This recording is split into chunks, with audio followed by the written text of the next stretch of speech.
Hi everyone and welcome back to my channel.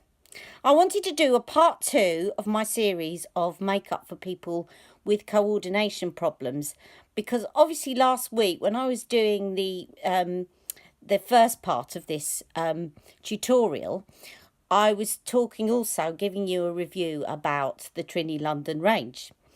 And some people may have been watching and thought, well, that's all well and good, but I don't want to go out and buy new products. They're not exactly cheap, but they are brilliant, but they're not cheap. And I've got products at home. I want to know how to use the products I have.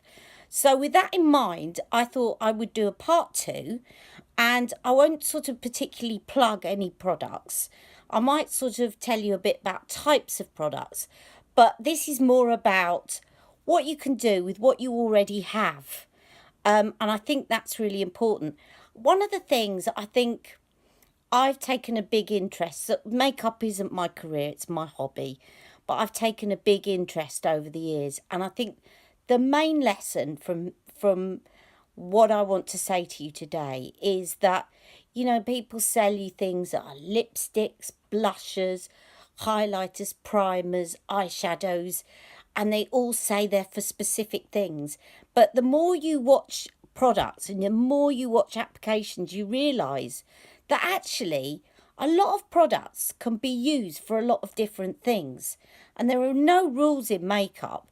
So just because something is sold as, something for your eyes, like an eyeshadow, I often use eyeshadow to do my brows with it if it's the right colour. There is no rule to say you can't. And sometimes there'll be some clever marketing saying, oh, this is dual use. It's a dual use lipstick and blusher. But actually, most lipsticks can be used as blushers. So the more you watch this, the more you realise that actually you don't need a lot of makeup to do up your whole face, and you can be very, very versatile with what you've got. So with that in mind, and also I want to sort of talk about how you can do makeup with coordination difficulties. I suppose what my angle on it is to kind of avoid as much as possible having to use brushes for very detailed work. I may use 1 or 2 brushes along the way, but for very specific reasons, and not to do detail, because I know that's the thing that people will definitely struggle with. Okay, so I'm going to take you through a complete makeup application, and I'm going to try and do it. As I said, in the last video, I said I can't cover everybody's specific difficulties because everybody's got individual problems. But if you do have an individual problem that you would like me to think about with you, please do comment below, and I'd love to help you to come up with a solution, because I just get such a buzz out of that. If I can help someone, I don't have the coordination difficulties, but I do have problems with my mobility. And I think we all of us with disabilities get used to finding solutions to things that sometimes seem like they're unsolvable, and that's our real strength, and I love to be able to help other people doing that. Okay, so the first thing we're going to cover, I have put moisturiser on my face. Please make sure you put sunscreen on. I'm not going to do the lecture, but this is what happens when you go out when you're younger and you put olive oil on your face and allow yourself to fry.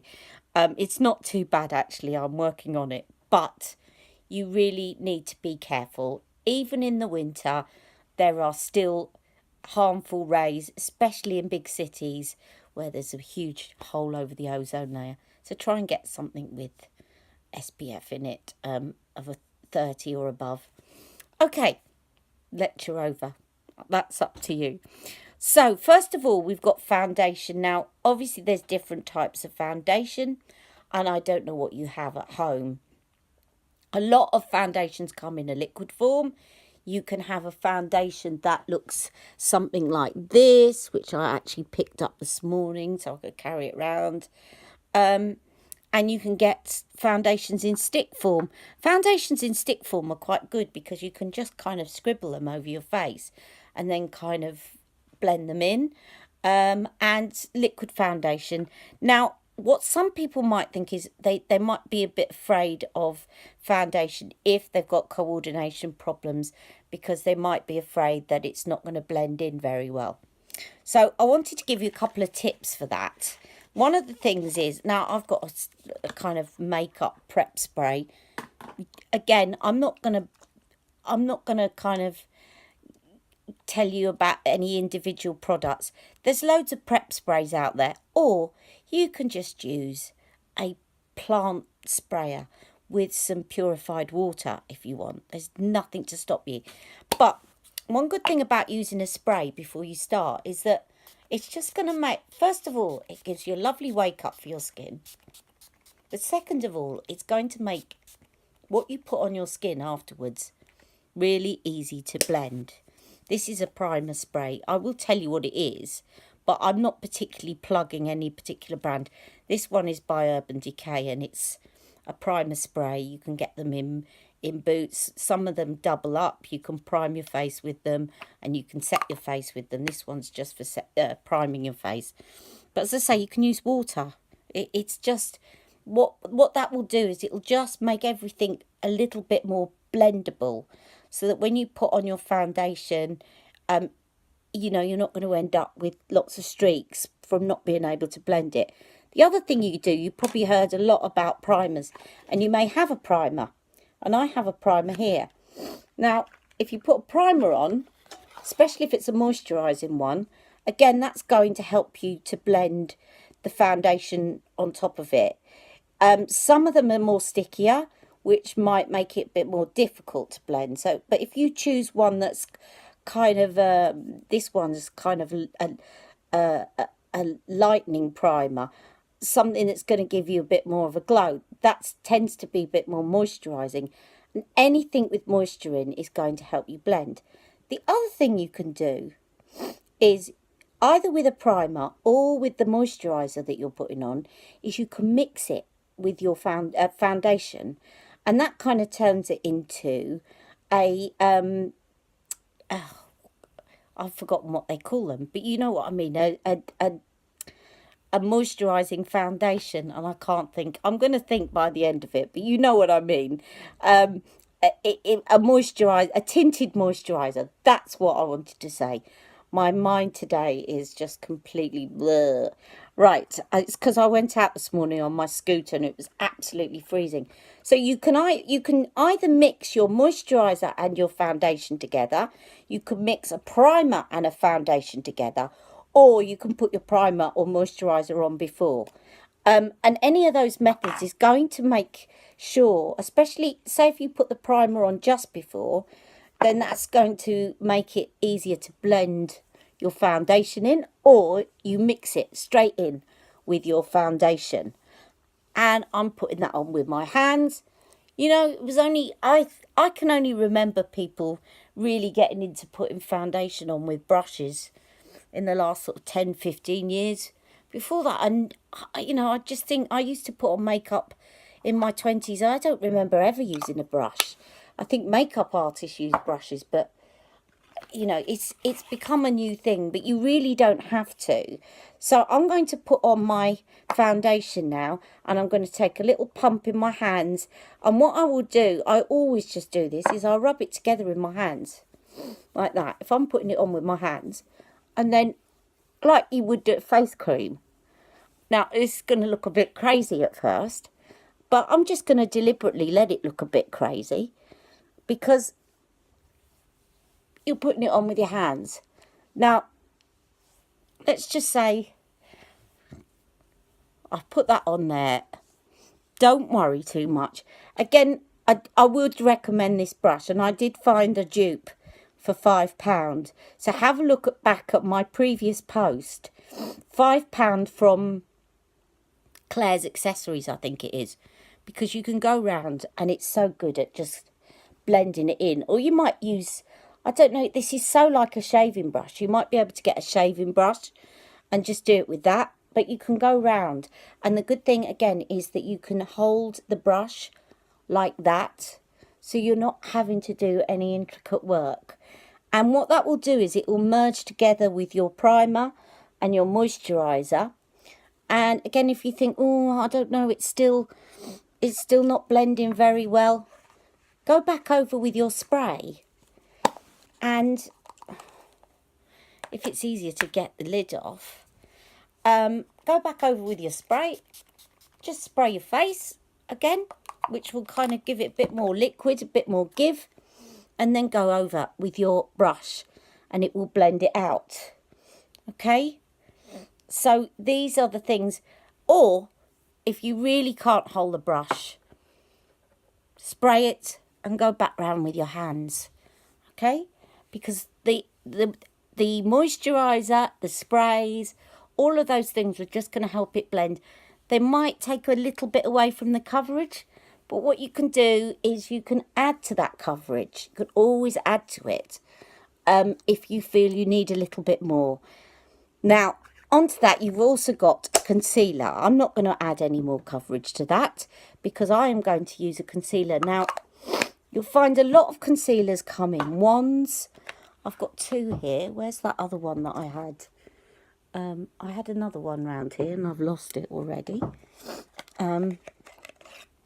Concealers often come in wands that look like this.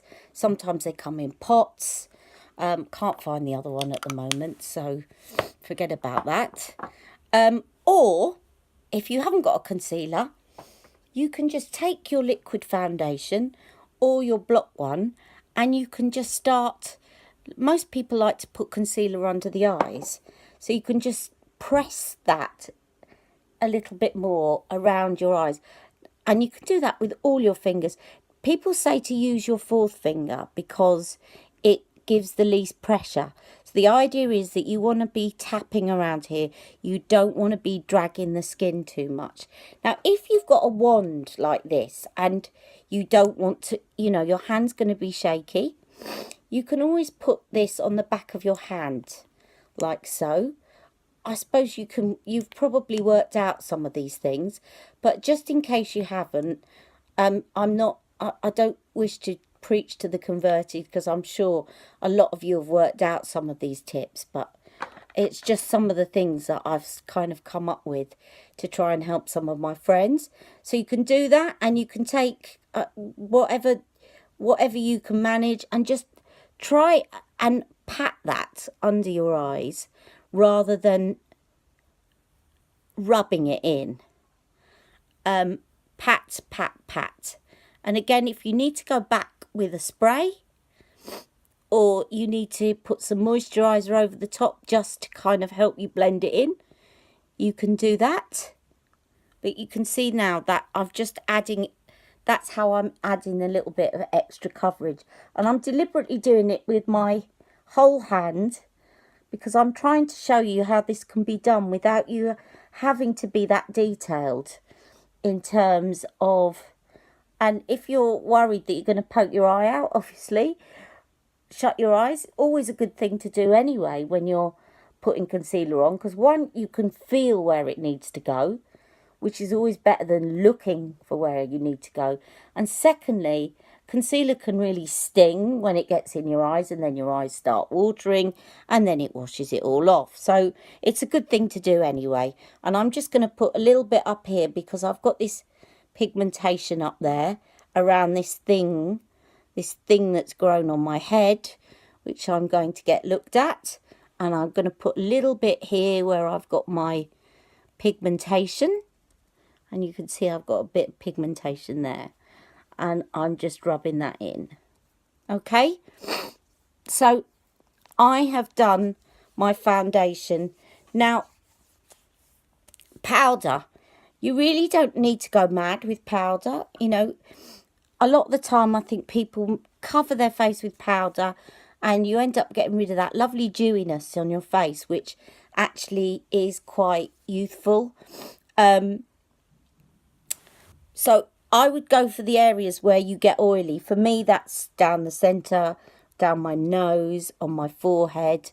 Now, most people have got powders in brushes, powders in compacts, or you might have a loose powder. If you've got one of those and you've got one of those sponges that you do, just, again, dab it on. Don't worry if it's not going evenly. And then if you've got one of these big brushes, just go round and then wipe it off like that. Just flick it off. That would be, or if you want to do it with your hands, you can do it with your hands. I've got this, by the way, is very, I'm just going to tell you about this, but again, I'm not promoting any specific products, but it actually might be easier for some people. This is called RCMA powder, and it's really weird.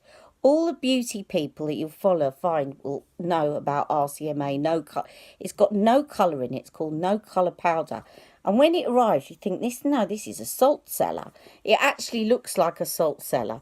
And all I do is I sprinkle some on the table, which I'm doing in front of me right now. And then I take my big thick brush like this, and I dip some in, and I tap that brush so that I don't get loads of it on. And I just